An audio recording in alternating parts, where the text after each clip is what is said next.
Na Idade Média, a maioria dos governantes expandiu seu poder por direito de nascimento ou guerra. A educação teve pouco impacto em seu sucesso, com as habilidades de luta sendo muito mais importantes. E embora a influência das culturas romana e germânica pudesse ser vista em toda a Europa, no sistema de justiça e na sociedade como um todo, foi a Igreja que se tornou a força orientadora ao desenvolver um sistema educacional medieval. A influência religiosa tornava bispos, monges e padres responsáveis pelo ensino e organização da educação. Por volta de 1330, somente 5% da população europeia recebeu educação formal, pois não era considerado necessário para a maioria das pessoas. Apenas quando os reinos se tornaram maiores e mais complexos é que habilidades como escrita e aritmética foram considerados cruciais. Ainda assim, a instrução geralmente estava disponível somente para a nobreza, se desejada. Já as classes mais baixas, impossibilitadas de pagar as taxas educacionais de mosteiros e escolas catedrais, geralmente começavam a trabalhar ainda na infância.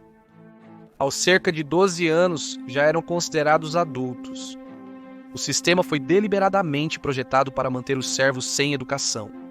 Além disso, para manter os trabalhadores sob controle, o Senhor do Solar precisava autorizar o ensino de qualquer criança camponesa. Quem for pego sendo educado sem permissão seriam multados. Naturalmente, os filhos dos camponeses aprenderiam com os pais as habilidades necessárias para sobreviver. Os meninos eram levados aos campos pelos pais para aprender agricultura, e as meninas ajudavam a cozinhar, cuidar dos animais, cultivar a horta, ou observavam a mãe fiando ou tecendo. Meninos. Os livros eram raros e caros, então a única maneira de se educar era através do conhecimento transmitido por um professor. Sob forte influência da Igreja, os meninos aprendiam a ler e escrever em latim. Os textos antigos da Grécia e Roma eram seguidos para ensinar lógica, retórica e gramática, conhecidos como trivium, que são as 3 artes liberais fundamentais, bem como as outras 4 artes liberais mais complicadas de astrologia, música, aritmética e geometria, embora muitos dos cursos fossem baseados em teoria e superstição. Os meninos sentavam-se juntos no chão durante as aulas, que iam da manhã até o pôr do sol. Isso implicava em aulas mais longas durante os meses de verão. Como o pergaminho era feito de pele animal e caro, e o uso de papel e tinta só podia ser custeado pelos nobres de mais alta patente e mosteiros, as anotações eram feitas em tábuas de madeira preenchidas com cera preta ou verde. Um estilete feito de marfim ou osso era usado para arranhar palavras na superfície. O papel seria fornecido apenas aos alunos que aprimoraram suas habilidades de escrita e tivessem recursos para comprá-lo. Isso resultou em uma enorme quantidade de informações que precisavam ser memorizadas. A punição corporal era aplicada não só por mau comportamento, mas também por erros. Isso ocorria comumente na forma de açoitamento, onde uma vara de bétula era usada para bater nas nádegas nuas de uma criança.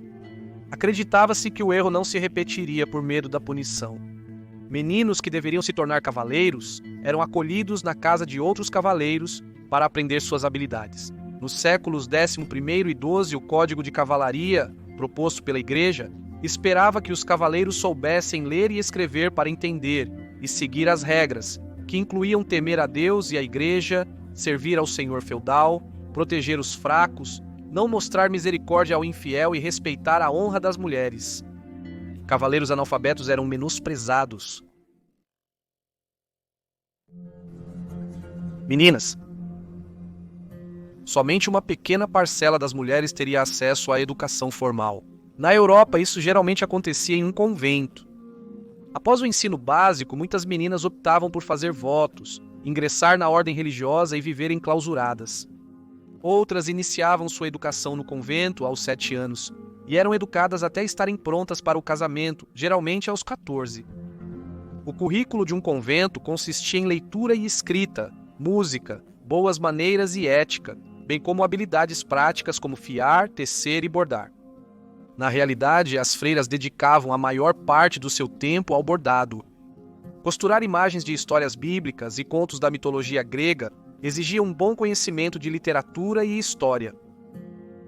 A música também era importante, pois os cânticos glorificavam a Deus. Devido às frequentes invasões e guerras na época, muitas freiras ensinavam cirurgia e medicina para outras mulheres. Algumas abadias ensinavam os escritos clássicos e as artes liberais aos meninos. Várias freiras cultas se tornaram abadesas, sendo tratadas como iguais aos homólogos masculinos. Ainda no início da adolescência, algumas jovens já controlavam grandes propriedades, escreviam tratados sobre retórica e lógica, demonstrando considerável poder. Meninas nascidas em famílias nobres tinham enfermeira pessoal até cerca de 7 anos, depois eram ensinadas em trabalhos acadêmicos por capelães. Como os homens lutavam fora, as meninas aprendiam sobre gestão doméstica e medicina para cuidar deles caso retornassem doentes ou feridos. As meninas também aprendiam as graças sociais como cantar, dançar, comportamento e a arte da conversação. Habilidades equestres, xadrez, jogos de dados e falcoaria eram valorizados. Jovens senhoras aprendiam hospitalidade, etiqueta e a moderar suas vozes sempre. Mesmo para os camponeses, as habilidades e informações necessárias às meninas eram transmitidas principalmente em casa. Mães e pais eram responsáveis por ensinar religião e transmitir habilidades básicas de leitura e escrita aos filhos. As mães também ensinavam às filhas habilidades domésticas e conhecimentos médicos adquiridos. Normalmente, os principais objetivos de uma menina medieval eram se casar e ter filhos. As mulheres eram protegidas pelos homens, e a educação que recebiam visava a torná-las melhores esposas e mães.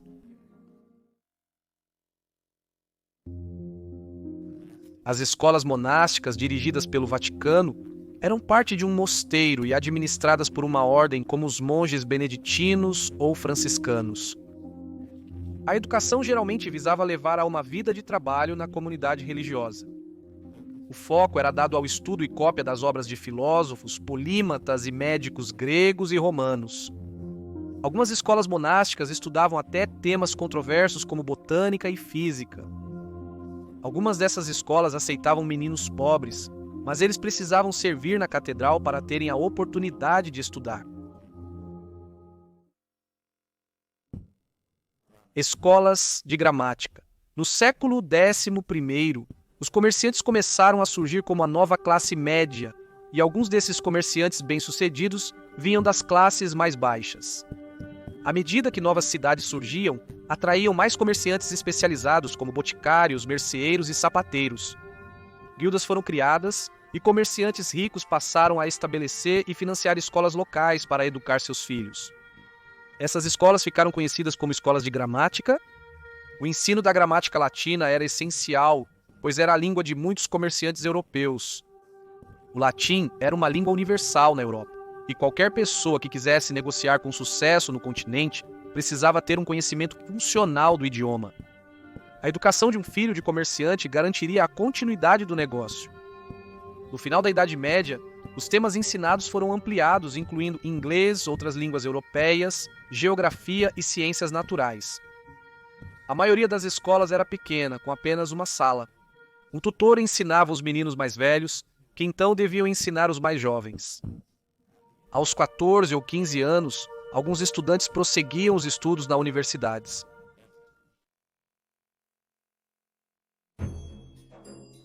Universidades. No final do século XI, as universidades começaram a aparecer. Inicialmente, grupos de tutores eclesiásticos se reuniam com alunos em casas, igrejas e parques públicos para aprender. Posteriormente, prédios foram alugados e construídos para atender às suas demandas.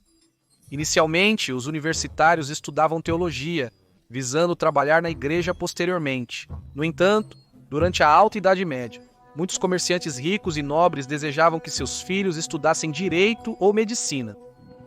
A primeira universidade foi fundada em 1088 em Bolonha, Itália, sendo seguida por Oxford, na Inglaterra, que foi expandida após o rei Henrique II proibir os estudantes ingleses de frequentarem a Universidade de Paris em 1167. Desde o início, havia hostilidade entre os estudantes e os moradores da cidade, resultando em surtos de violência e tumultos. Em 1354, um tumulto eclodiu quando 2 estudiosos de Oxford reclamaram sobre o padrão do vinho em uma taverna. A agitação durou 3 dias. com edifícios e faculdades saqueados e muitos habitantes e estudantes mortos. Algumas universidades na Europa se especializaram em assuntos específicos. O melhor lugar para estudar medicina seria em Salerno, no sul da Itália, teologia em Paris ou direito em Bolonha. Até o século XV, muitas dessas universidades ganharam uma reputação tão excelente que tutores e estudantes viajavam de toda a Europa para ensinar e estudar nelas. Muitas dessas universidades medievais ainda são grandes centros de aprendizado hoje. Porque os jovens se encontravam longe de casa e sem supervisão durante seus estudos, eles desenvolveram uma reputação de embriaguez e comportamento descarado. Eles eram frequentemente condenados por usar prostitutas, beber e jogar. É interessante notar que, durante o século XV, um terço dos homens que posteriormente alcançaram altas posições do clero, como bispos, arcebispos e cardeais, estudaram na universidade. Um dia típico iniciava com estudos das 5 às 6 da manhã.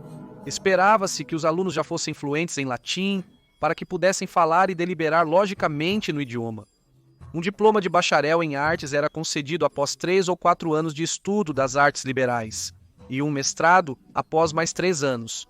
Então, o aluno poderia avançar para as áreas mais avançadas de direito, medicina ou teologia, considerado o grau mais prestigioso na Idade Média. Isso poderia levar até 6 a 12 anos adicionais para um mestrado ou doutorado. Conforme a Europa saía da Idade Média e adentrava o Renascimento, atingia grandes conquistas em suas universidades e enormes avanços na arte, literatura e ciência. E parecia que o período medieval criou a base para o sistema educacional que ainda usamos hoje. Obrigado por assistir a este episódio de Loucura Medieval. Espero que tenha gostado e aprendido algo. Inscreva-se para ver mais vídeos lançados semanalmente.